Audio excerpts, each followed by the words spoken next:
I'm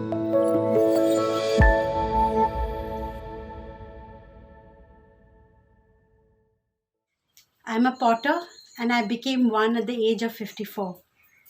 Along the way, I have been a photographer, a copywriter, full time mother, yoga teacher, and an entrepreneur. Like many others, my journey has been of constant learning and adapting.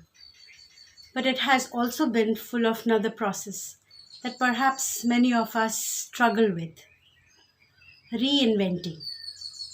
I have been learning, adapting, and reinventing myself over and over again. And today, I'd like to share with you the joy that comes from reinvention. I have been a photographer since my school days. I used to take pictures of weddings and for small businesses, basically, whoever needed me, music bands, family functions.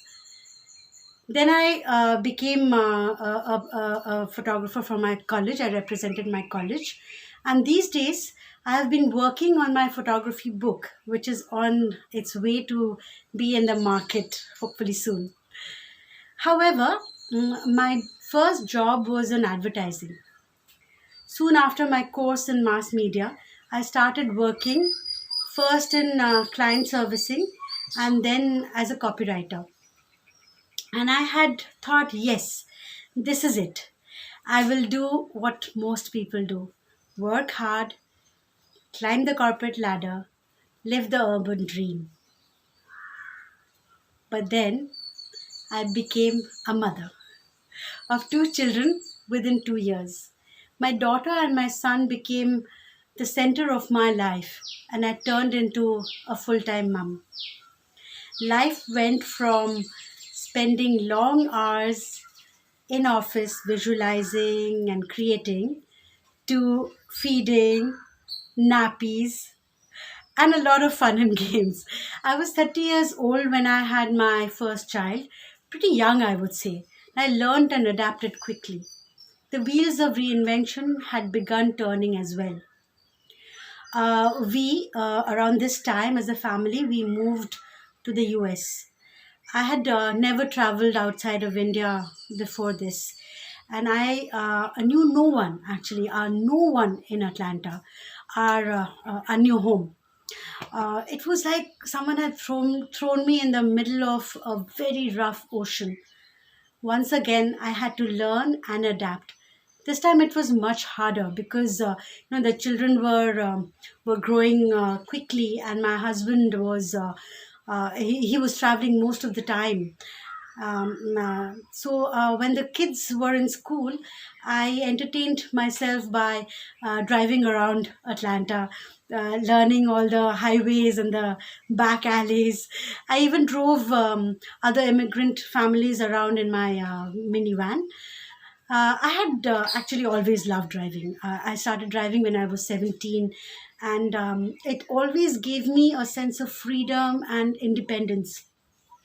I realized that during this time in the US, I was beginning to feel the joy of being independent and self sufficient once again. I was almost a single mom, managing the house, the children, and my own well being. When my children were 9 and 7, we made a conscious decision to come back to India. We settled in Gurgaon. That time it was a quiet and a laid back city, and we were in the middle of mustard fields. Our house was surrounded by mustard fields actually, and but after coming back to India, one new development was that our son started hating school. I hated school myself, but I had to go through the grind of school and college and salaried job.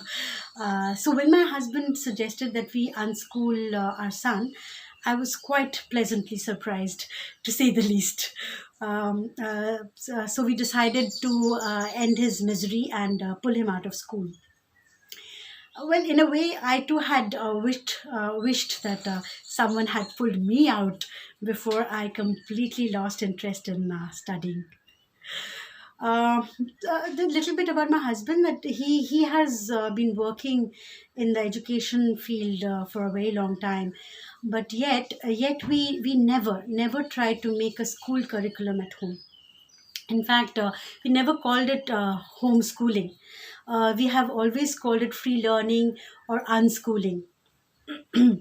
At first it was difficult, when you see your son suddenly out of school and he's running around playing games, and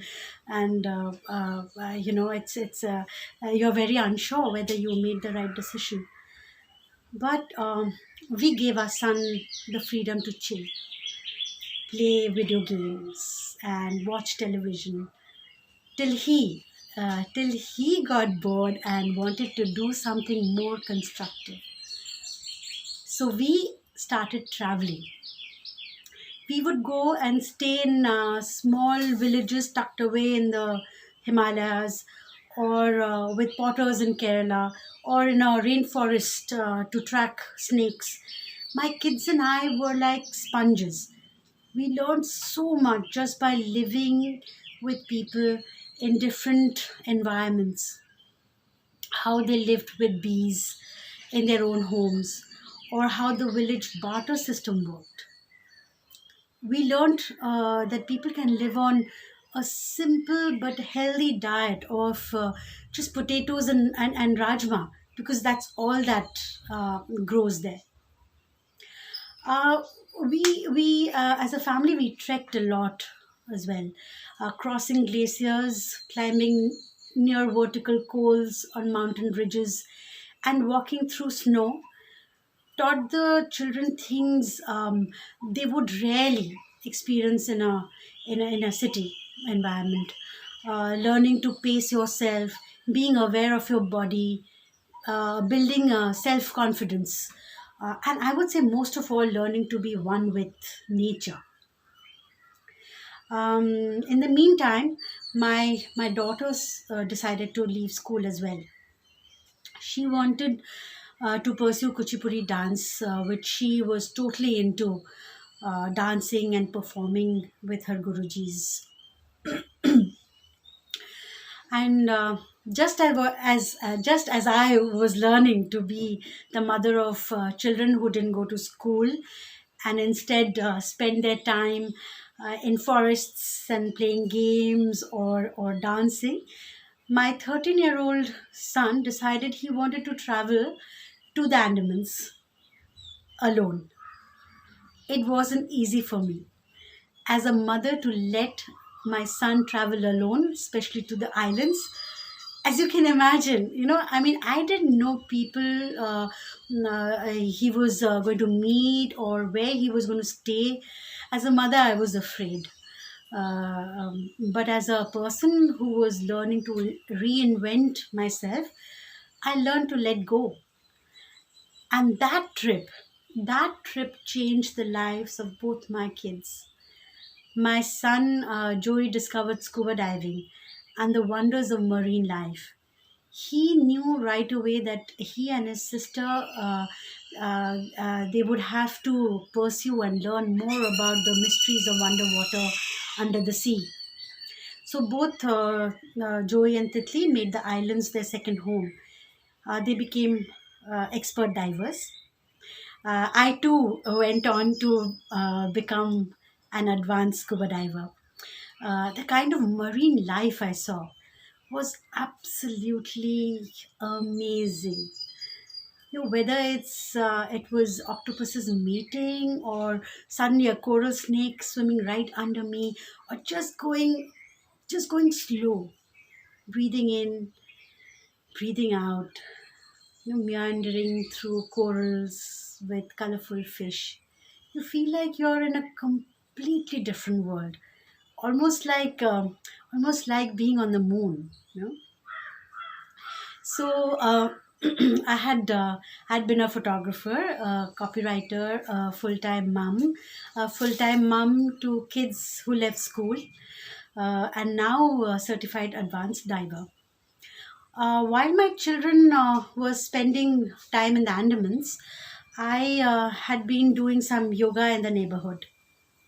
And one fine day, my yoga teacher suggested that I go for my TTC, yoga teachers training. And I was like, really? Can I teach yoga? Aren't you teaching your children all the time? That's what he said. He said he thinks that I'll be a great yoga teacher. And then I said, sure, sure. Let's go do it. I became a yoga shiromani and then a yoga acharya. Having spent months in the ashrams, yoga ashrams in Kerala, I came back and set up my own yoga studio in Gurgaon. Soon I realized that I was particularly enjoying helping women during their pregnancy.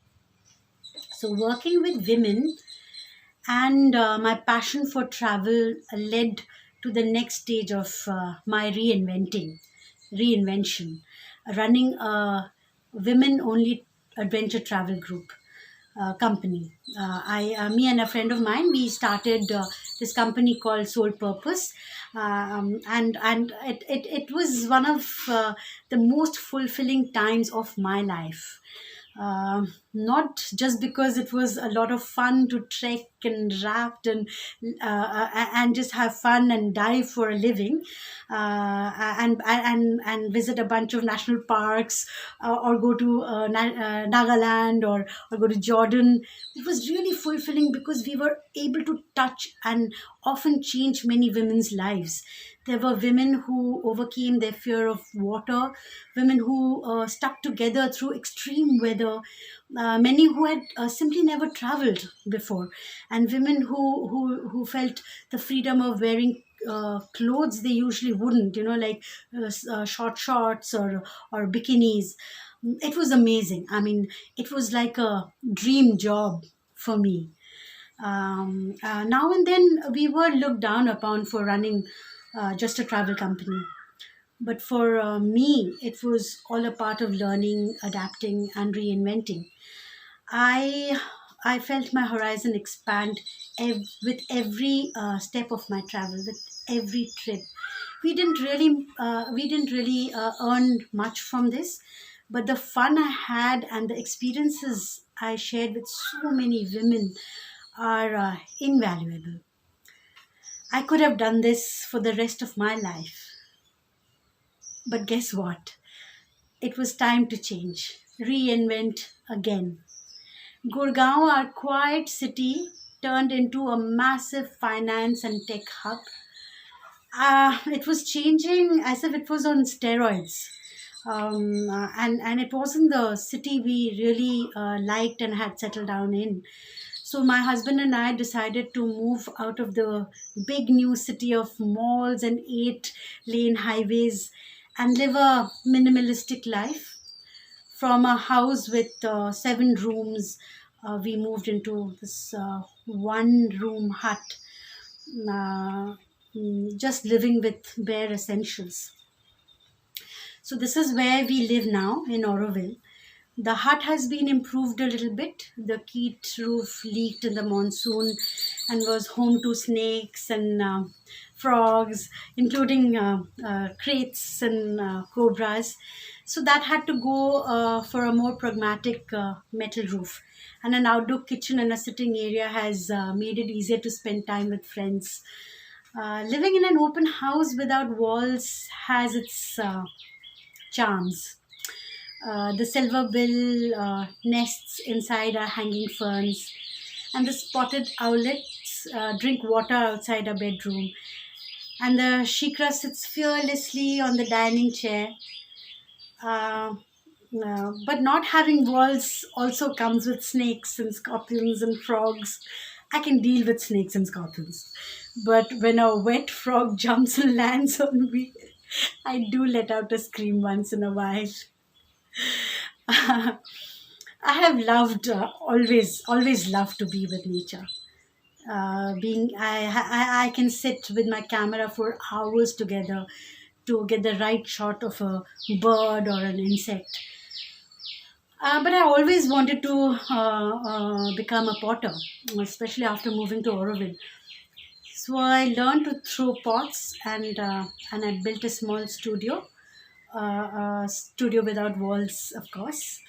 Um, I have to say, there is something out of this world about a paradise flycatcher looking at me as I work on my wheel. While I'm still learning and trying to figure out the intricacies of ceramic art, maybe, just maybe, this is something I will do for the rest of my life. Or maybe I will be doing something else somewhere else. When I talk to people about my life and the number of times I've learned, adapted, and reinvented myself, they often ask me if it's not tiring to keep changing. But for me, it's just the natural way to be.